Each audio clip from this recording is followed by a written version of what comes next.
Carta dedicatoria de Juan Calvino al rey Francisco I de Francia. Al poderosísimo, ilustrísimo y cristianísimo rey de Francia, Francisco I, de este nombre su príncipe y supremo señor, Juan Calvino, paz y salud en Jesucristo. Al principio, cuando yo me apliqué a escribir este libro, ninguna cosa menos pensé, rey potentísimo, que escribir un libro que fuese después dedicado a vuestra majestad. Mi intento solamente era enseñar algunos principios con los cuales los que son tocados de algún celo de religión fuesen instruidos en verdad y en una verdadera piedad. Este trabajo tomaba yo por nuestros franceses principalmente, de los cuales yo veía muy muchos tener hambre y sed de Jesucristo y veía muy pocos de ellos ser bien enseñados. Haber sido este mi propósito fácilmente se puede ver por el mismo libro, el cual yo compuse acomodándome a la más fácil y llana manera de enseñar que me fue posible. Pero viendo yo que el furor y rabia de ciertos hombres impíos ha crecido en tanta manera en vuestro reino, que no ha dejado lugar alguno a la verdadera doctrina, me pareció que yo haría muy bien si hiciese un libro, el cual juntamente sirviese de instrucción para aquellos que están deseosos de religión y de confesión de fe delante de vuestra majestad, por el cual entendieseis cuál sea la doctrina contra quien aquellos furiosos se enfurecen con tanta rabia, metiendo vuestro reino el día de hoy a fuego y a sangre. Porque no dudé de confesar que en este libro yo no haya casi recopilado la suma de aquella misma doctrina que ellos. A voces dicen debe ser castigada con cárceles, destierros, confiscación y fuego, y que debe ser echada del mundo. Yo muy bien sé con cuán horribles rumores y chismes hayan henchido vuestro oído y entendimiento, a fin de haceros nuestra causa odiosísima. Mas debéis considerar conforme a vuestra clemencia que ninguna inocencia, ni en dichos, ni en hechos, habría si solamente acusar bastase. Vuestra Majestad respecto a las persecuciones y calumnias.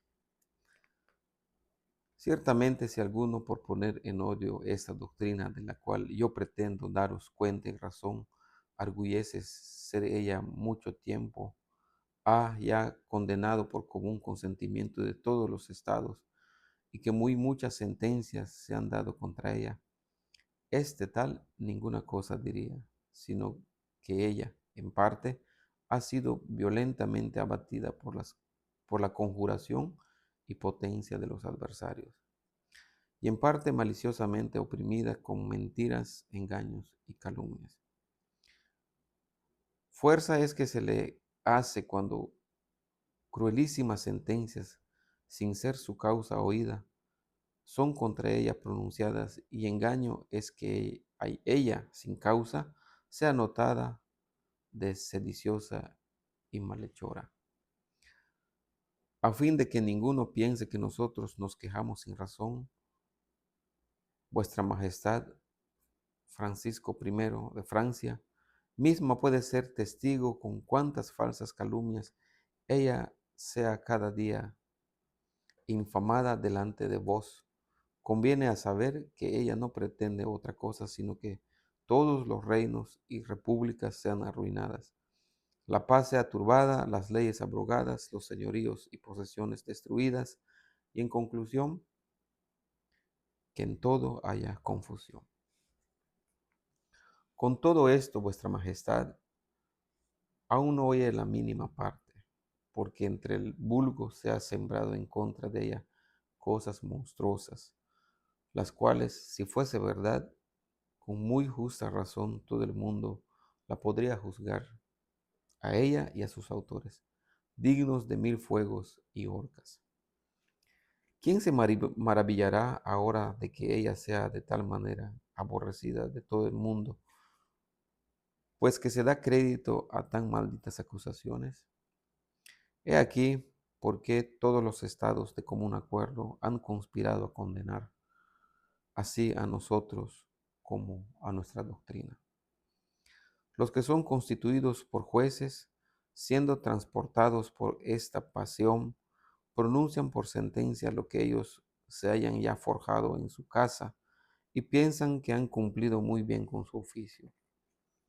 Si a ninguno hayan condenado a muerte, sino a aquel que ha sido convencido o por su propia confesión o por testigos bastantes. Pero ¿de qué crimen, rey? De esta doctrina condenada ellos dicen, mas ¿con qué razón han sido condenados? Este era el punto de la defensa. No negar la doctrina, mas defender por verdadera.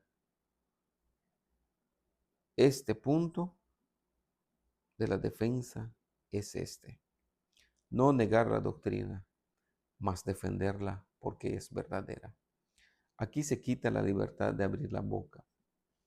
Por tanto, oh Rey potentísimo, yo no demando sin razón que vos mismo queráis tomar entre manos el conocimiento de toda esta causa, la cual hasta ahora ha sido tratada confusamente, sin ningún orden de derecho y con furia impetuosa, sin la moderación y gravedad que se debe tener en el juzgar. La causa de Cristo en Francia. Y no piense vuestra majestad Francisco I, que yo pretendo con esto tratar mi defensa en particular, a fin de alcanzar libertad de poder volver a mi patria donde nací, a la cual, aunque yo tengo la afección de humanidad que le debo tener, pero que según al presente van los negocios, yo no recibo gran pena de estar ausente de ella. Mas yo tomo la causa de todos los pillos y la del mismo Cristo, la cual el día de hoy está en vuestro reino tan menoscabada y pisada, que parece que ya no tenga remedio. Y esto más por la tiranía de ciertos fariseos que por vuestra voluntad. Esto es más por la tiranía de ciertos fariseos, más que por vuestra voluntad. Pero cómo se haga esto, no es menester decirlo aquí.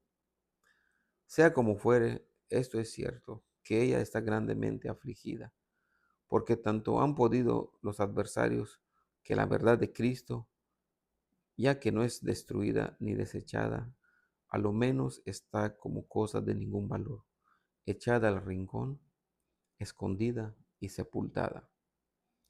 Y la pobrecita de la iglesia o es consumida con crueles muertes, o alanceada con destierros, o de tal manera amedrentada con amenazas y espantos que ella no osa ni aun chitar. Y a la pobrecita de la iglesia o es consumida con crueles muertes, o alanceada de destierros, o de tal manera amedrentada con amenazas y espantos que ella no osa ni aun chistar. Y aun con esto, ellos insisten con la rabia y furor que suelen, por dar en tierra con la pared que ellos han socavado tanto, para concluir al fin con la ruina y estrago que han comenzado. En el entretanto, ninguno hay que se atreva a oponerse contra estas furias. Y si hay alguno que quisieran o que quieran parecer favorecer de veras a la verdad, dicen que se debe perdonar la ignorancia e imprudencia de la gente simple. Porque estos modestos de esta manera hablan, llamando ignorancia e imprudencia a aquello que ellos saben ser certísima verdad de Dios. E idiotas aquellos que saben que el Señor los ha estimado en tanto que les ha comunicado los secretos de la sabiduría celestial. En tanta manera todos se afrentan del Evangelio. Pero vuestro oficio será, oh Rey clementísimo, no apartar ni vuestro oído ni vuestro corazón de la defensa de una tan justa, principalmente siendo el negocio de tanta importancia.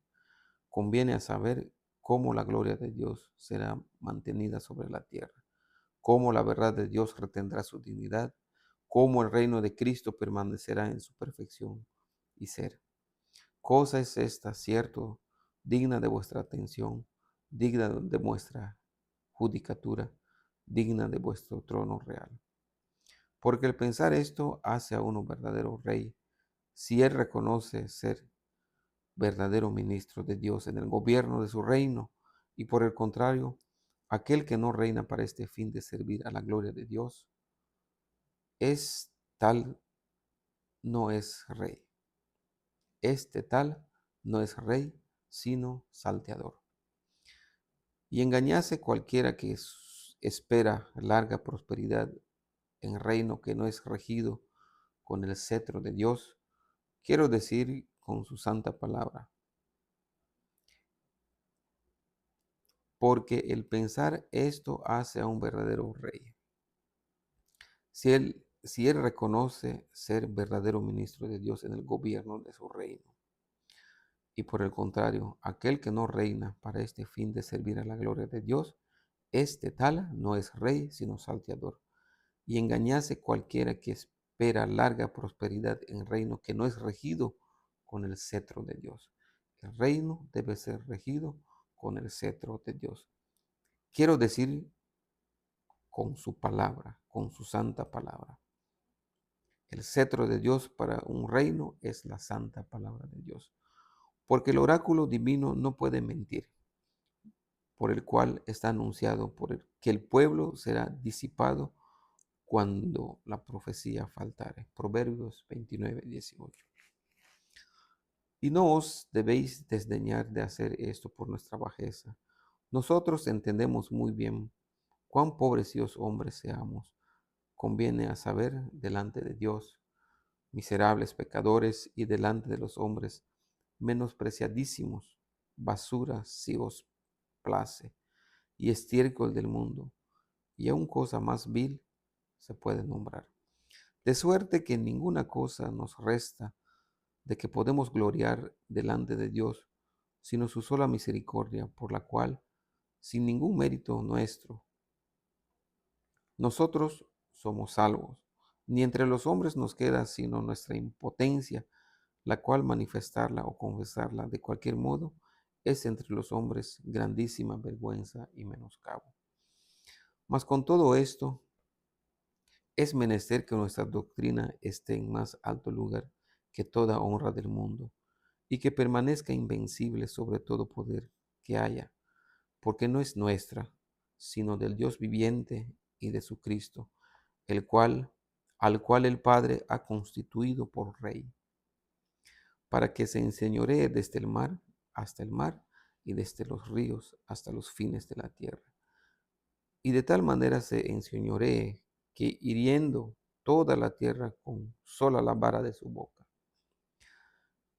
Él la haga toda pedazos y con ella su fuerza y gloria, como si fuese un vaso de tierra, conforme a los profetas, conforme a lo que los profetas han profetizado de la magnificencia de su reino. Daniel 2:4, Isaías 11:4 y Salmos 2:9.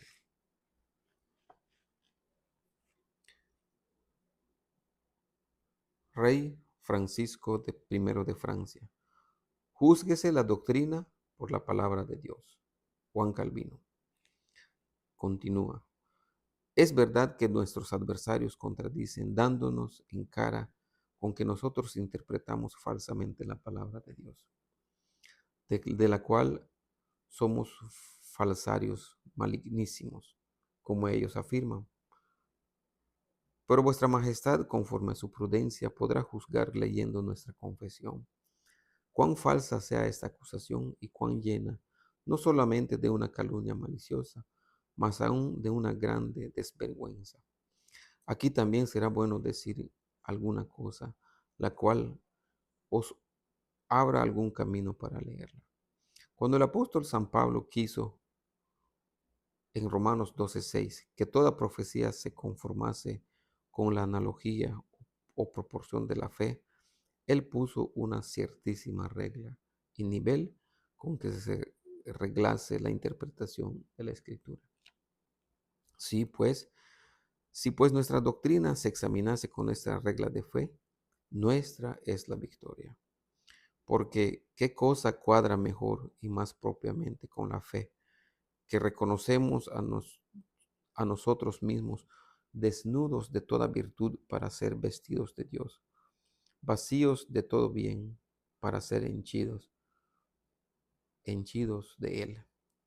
Nosotros ser esclavos del pecado para ser por Él librados, ser ciegos para que nos dé la vista, cojos para que nos encamine, débiles para que nos sustente, quitarnos a nosotros toda materia de gloriarnos para que Él solo sea glorioso y nosotros nos gloriemos en Él. Porque, Señor Rey, ¿qué cosa cuadra mejor y más propiamente con la fe que reconocemos a nosotros mismos, desnudos de toda virtud para ser vestidos de Dios, vacíos de todo bien para ser henchidos de Él? Nosotros ser esclavos del pecado para ser por Él librados, ser ciegos para que nos dé la vista, cojos para que nos encamine, débiles para que nos sustente, quitarnos a nosotros toda materia de gloriarnos, para que Él solo sea el glorioso y nosotros nos gloriemos en Él. Cuando nosotros decimos estas cosas y otras semejantes, nuestros adversarios dan voces que si esto fuese verdad, sería destruida no sé qué luz natural. Las preparaciones que ellos se han forjado para disponernos a venir a Dios, el libre albedrío, las obras meritorias de vida eterna, con sus obras de supererogación. Y esto porque ellos en ninguna manera pueden sufrir que la honra y gloria entera de todo bien, virtud, justicia y sabiduría resida en Dios. Mas nosotros no leemos Jeremías 2:13. Mas nosotros no leemos que algunos hayan sido reprendidos por haber sacado mucha agua de la fuente de agua viva. Antes, por el contrario, son gravemente reprendidos los que cavaron pozos, por pozos, digo, resquebrajados, y que no pueden retener el agua. Por lo demás, ¿qué cosa hay más conforme a la fe?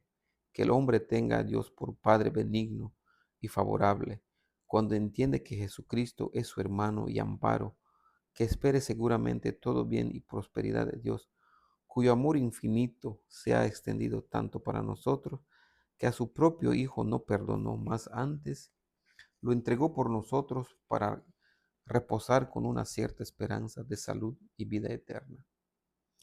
Cuando consideramos que Cristo nos ha sido dado del Padre, en quien están tan grandes tesoros escondidos, aquí nos quieren tomar gritando que aquella certidumbre de fe no carece de arrogancia y presunción, mas como ninguna cosa debemos presumir de nosotros, así todo lo hemos de presumir de Dios. Ni por otra razón somos despojados de toda vanagloria, sino para que nos gloriemos en el Señor. ¿Qué diremos más? Considere vuestra majestad, Rey Francisco I, por menudo todas las partes de nuestra causa. Tenednos por gente la más maldita de cuantas el día de hoy vivan. Si claramente no hallareis en que nosotros no somos oprimidos e injuriados, porque ponemos nuestra esperanza en Dios vivo, porque creemos que la vida eterna, es esta, conocer a un verdadero Dios y a aquel a quien Él envió, a Jesucristo. Por esta esperanza, unos de nosotros somos encarcelados, otros azotados, otros son sacados a la vergüenza, otros desterrados, otros cruelísimamente son atormentados, otros huyendo se escapan, todos padecemos aflicción, somos tenidos por malditos y excomulgados, e injuriados y tratados inhumanísimamente. Nuestros adversarios, nuestros adversarios. Considere vuestra majestad, por otra parte, a nuestros adversarios. Yo hablo del estado eclesiástico, por cuyo antojo y apetito todos los otros no son enemigos.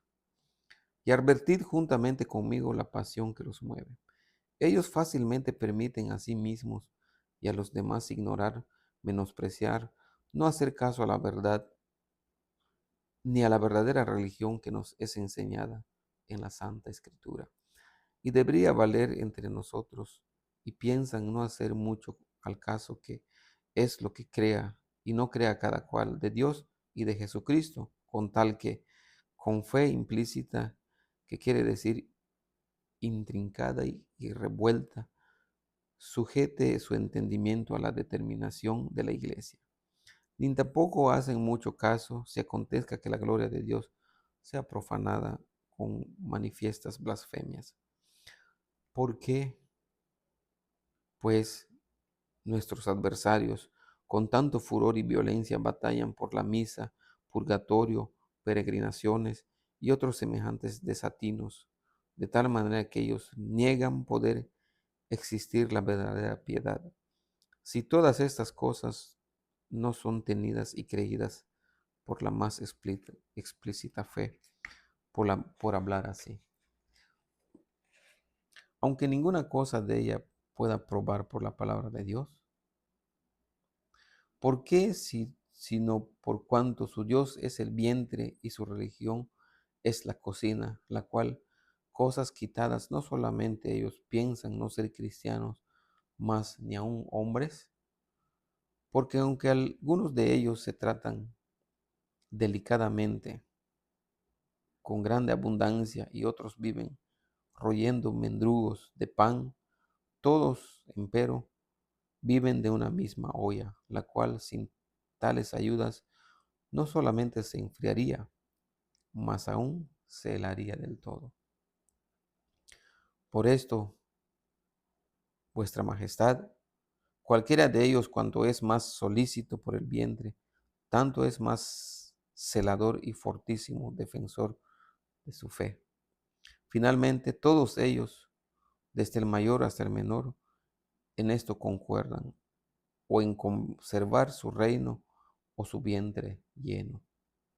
No hay ninguno de ellos que muestre la menor apariencia del mundo de celo de Dios.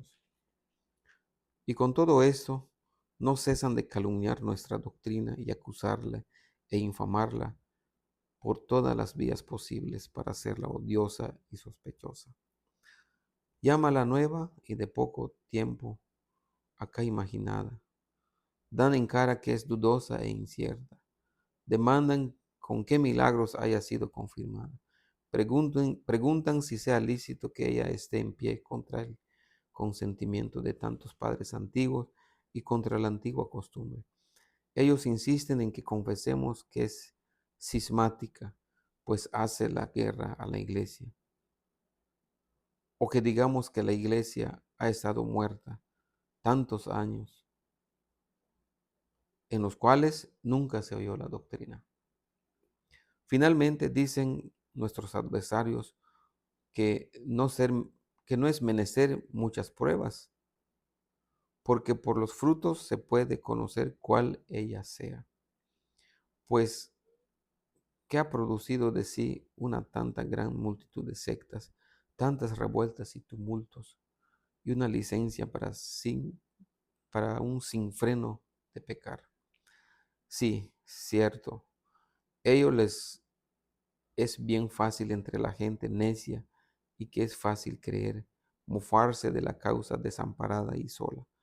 Pero si nosotros también tuviéramos nuestras veces de hablar, yo creo que su hervor, con que tan boca llena y con tanta licencia dicen cuantos quieren, se resfriarían. Vuestra Majestad, nuestra doctrina es nueva, ¿Es nueva esta doctrina? Primeramente, en llamarla nueva, ellos hacen grandísima injuria a Dios, cuya sagrada palabra no merecía ser notada de novedad.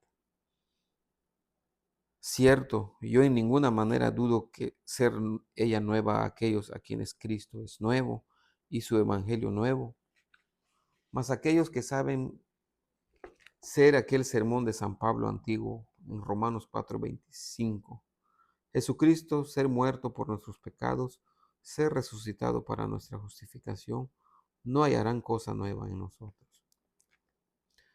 Cuanto al haber estado mucho tiempo, hace tiempo escondida y sepultada, la falta estuvo en la impiedad de los hombres. Ahora cuando, por la bondad de Dios, nos es restaurada, debía por lo menos ser recibida en su autoridad antigua, jure post limini, como dicen las leyes. De la misma fuente de ignorancia viene que ellos la tengan por dudosa e incierta. Esto es sin duda de lo que el Señor se quejaba por el profeta Isaías 1:3, que el buey conoció a su dueño y el asno el pesebre de su Señor, más que Israel no lo conoció a él. Pero como quisiera o como quiera que ellos se burlen de la incertidumbre de nuestra doctrina, si ellos hubiesen de sellar su doctrina con su propia sangre y con el peligro de sus vidas, bien se podría entonces ver en qué estima tendrían la suya. Muy otra es nuestra confianza, la cual ni teme los horrores de la muerte, ni aun el mismo tribunal de Dios. Nuestra doctrina no es nueva, nueva para aquel que Cristo es nueva y el Evangelio sea nuevo. ¿Con qué milagros es confirmada nuestra doctrina? Cuanto el demandarnos milagros, ellos lo hacen muy mal, porque nosotros no nos inventamos otro nuevo evangelio, mas retenemos aquel mismo para confirmación de cuya verdad sirve todos los milagros que Cristo o sus discípulos hicieron. Pero podría decir que ellos tienen esto más que nosotros, que pueden confirmar su doctrina con continuos milagros que se hacen hasta el día de hoy. A lo cual respondo que ellos alegan milagros, los cuales podrían hacer dudar y malpensar a un hombre que estuviese desinteresado y sin pasión. En tanta manera son o frívolos, o vanos, o mentirosos, o falsos. Y con todo esto, aunque ellos fuesen los más admirables que se pudiesen pensar, no convendrían que ellos fuesen de algún valor en contra de la verdad de Dios. Pues que es menester que el nombre de Dios sea siempre y en todo lugar santificado, sea por milagros o por orden natural de las cosas. Y es menester que nos acordemos que Satanás también tiene sus milagros, los cuales, aunque son más ilusiones que verdaderas virtudes, con todo eso son tales que pueden engañar a los simples y rudos.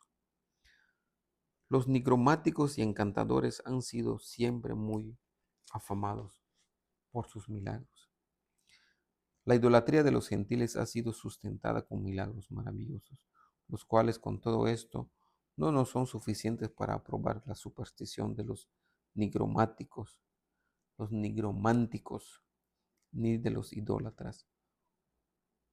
Los donatistas, con este mismo artificio, abusaban de la simplicidad del pueblo, diciendo que ellos hacían milagros. Nosotros pues ahora lo mismo respondemos a nuestros adversarios que por entonces respondía San Agustín a los donatistas, que el Señor nos ha hecho asaz avisados contra esos milagros o milagreros, profetizando, como en Mateo 24:24, que se levantarían falsos profetas, los cuales con falsas señales y diversos milagros harían caer en error, si posible fuese, aún a los escogidos. Y San Pablo nos advirtió en 2 Tesalonicenses 2:9, Segunda de Tesalonicenses 2:9, que el reino del anticristo había de ser con toda potencia y señales y falsos milagros. Pero dirán que estos milagros no son hechos por los ídolos, ni por los encantadores, ni por los falsos profetas, sino por los santos. ¿Cómo que nosotros no entendemos ser esta arte de Satanás transfigurarse en ángel de luz? Los egipcios en otro tiempo honraron al profeta Jeremías, que estaba sepultado en su tierra de ellos, con sacrificios y otras honras debidas a Dios. ¿Cómo no abusaban del santo profeta de Dios para sus idolatrías? Y con todo esto, con tal manera de honrar su sepulcro, conseguían que pensasen las gentes que al haber sido ellos sanados por las mordeduras de las serpientes, era salario y recompensa de la honra que hacían al sepulcro. ¿Qué diremos sino que este ha sido y siempre será un castigo de Dios, justísimo enviar eficacia de ilusión a aquellos que no han recibido el amor de la verdad para que crean a la mentira? Segunda de Tesalonicenses 2:11. Así que no nos faltan milagros y muy ciertos, y que en ninguno de se debe mofar. Mas los que nuestros adversarios jactan no son sino puras ilusiones de Satanás,